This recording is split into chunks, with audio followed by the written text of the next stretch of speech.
पश्चिमी चंपारण के जो सांसद हैं उनको अल बल बोलने का आदत पड़ गया।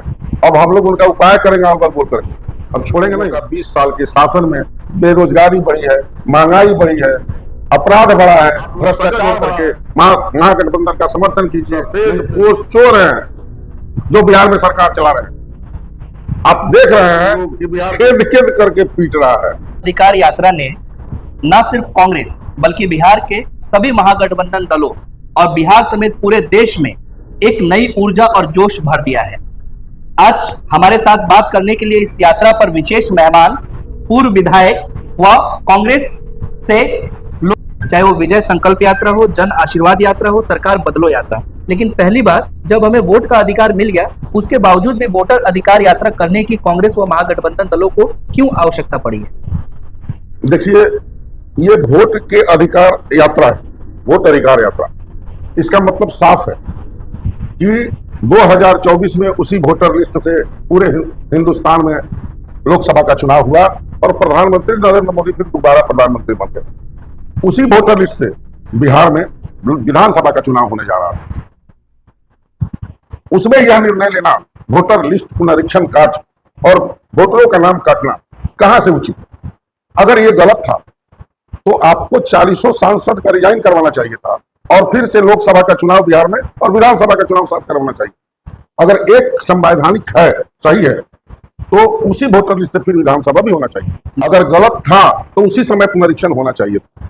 यह सब मंशा दिखाई पड़ रहा है कि महागठबंधन के वोटरों का नाम काटने के लिए यह वोटर पुनरीक्षण कार्य चल रहा है। आपका ये वोटर अधिकार यात्रा वो भाजपा के खिलाफ है या चुनाव आयोग के? देखिए, सरकार भाजपा का है और चुनाव आयोग भाजपा के इशारे पर उसका पेटीकोट बना हुआ है। भाजपा का पेटीकोट है चुनाव आयोग आज के डेट में, इसलिए दोनों का विरोध बिना सरकार के इशारा के जो ये असैद्धांतिक निर्णय लिया गया है, ये गलत है। ये दोनों का मिलीभगत है। बिहार वोट चुराने के लिए पुनः वोटर पुनरीक्षण कार्य किया जा रहा है। बिहार से वोटर अधिकार यात्रा का संदेश पूरे देश में जाए, ऐसा प्रयास महागठबंधन दल के नेता कर रहे हैं और उसी के तहत कल रेवंत रेड्डी और स्टालिन मुख्यमंत्री जी मुजफ्फरपुर में आए थे, जिस पर माननीय सांसद पश्चिम चंपारण में उन्होंने अपनी प्रतिक्रिया दी कि ये बिहार का वोटर अधिकार यात्रा नहीं, बिहार की बेइज्जती यात्रा है। उन्होंने ऐसा कहा कि स्टालिन और रेड्डी पिछले काफी समय से अपने बयानों से बिहार की बेइज्जती करते हैं। इस पर आप क्या कहेंगे? देखिए, बिहार का इज्जत और बेइज्जत करने का जो काम भाजपा के लोग महाराष्ट्र में शिवसेना से मिलकर के किए, अपने गलती को छुपाने के लिए दूसरे पर ये आरोप लगाते हैं। आपको भाषा के आधार पर, समाज के आधार पर आप सुने होंगे कि महाराष्ट्र में बिहारियों को मार मार करके भगाया जाता था। अभी उस समय किसके साथ अलायंस में वो महाराष्ट्र में सरकार चला रहे हैं? तो ये लोग जो है गुजरात में बिहारियों को मार मार करके भाजपाइयों ने खेद रहा था कि भागो यहां से। ये भाजपा के लोग दोनों तरफ बोलते हैं।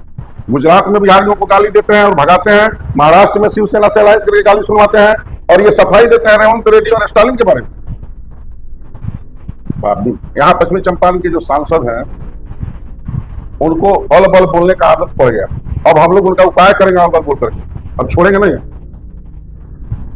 चंपारण व कांग्रेस या अन्य महागठबंधन दल, चंपारण सहित पूरे देश में या पूरे बिहार में आपको लगता है इस यात्रा ने एक नई जोश व ऊर्जा भर दी है?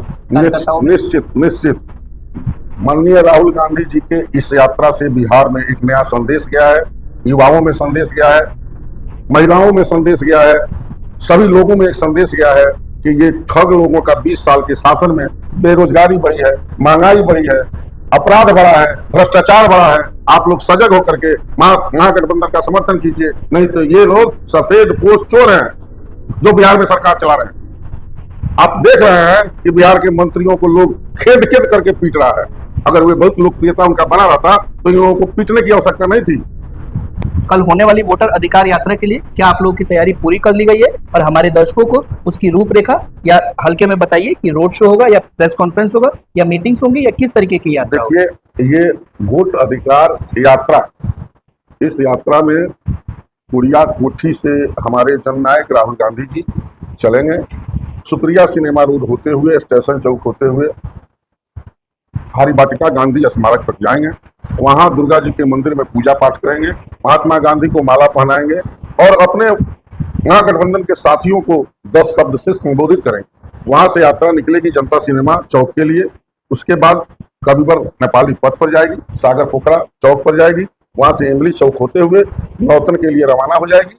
यही यात्रा का रूपरेखा है और हम लोगों ने महागठबंधन के सभी साथियों ने पूरा दल बल के साथ इस तैयारी को हम लोग किए हैं और निश्चित रूप से इस यात्रा में राहुल जी जननायक को काफी सफलता मिलेगा और महागठबंधन का निश्चित रूप से आने वाला चुनाव में जीत निश्चित। राहुल गांधी जी ने किसी बड़े महंगे होटल के बजाय कुड़िया कोठी का मैदान चुना अपने रहने के लिए, जहां आज से लगभग कुछ वर्षों पहले महात्मा गांधी जी भी रुके थे अपने चंपारण आंदोलन के दौरान। तो क्या आपको लगता है कि गांधी जी को जो चंपारण से एक प्रेरणा मिली, देश की आजादी के लिए नई दिशा मिली, वो राहुल गांधी जी भी इस चंपारण की पावन भूमि से लेकर पूरे देश में इस मैसेज को बढ़ाएंगे? निश्चित रूप से महात्मा गांधी के पद चिन्हों पर ही कांग्रेस चलती है, चलती आ रही है। आगे भी भविष्य में महात्मा गांधी के आदर्श को लेकर के हम लोग आगे बढ़ते रहे। आज से जब महज 3 महीने बाद चुनाव है, चुनाव में अगर कांग्रेस आपको प्रत्याशी के तौर पर उतारती है तो क्या आप पूरी तरीके से तैयार हैं? निश्चित।